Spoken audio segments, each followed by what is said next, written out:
За над 50% би поскапело парното грејење ако има основ регулаторната комисија да ги прифати барањата на компаниите за топлинска енергија. Тие веќе ги доставиле пресметките до комисијата. 2 од 3 фирми за парно на ЕСМ бараат зголемување. Пресметки доставиле и ЕСМ Енергетика и Скопје Север. Првиот човек на регулатор на Бислимовски за Телма вели: добро ќе се разгледаат нивните трошоци за околу 10 дена. Би се знаела новата цена на парното, која ќе важи од 1 август.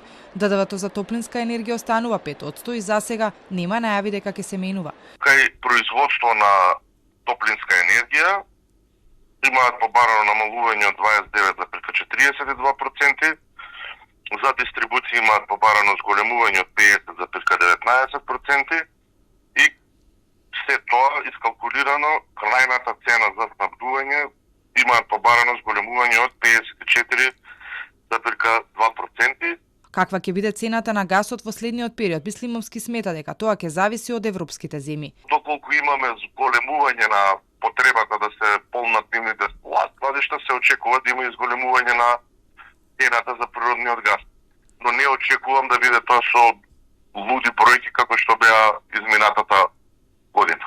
Се надева и дека ЕСМ на време ќе успее да го санира топловодот, кој беше оштетен во пожарот на мостот Беласица, затоа што е многу важен за да се испорачува топлинска енергија во текот на целата грејна сезона по подобри цени. Од државните електрани пак соопштија дека се започнати сите активности за отстранување на опожарениот топловод. Од компанијата уверуваат ќе има сигурна и непрекината испорака на топлинска енергија.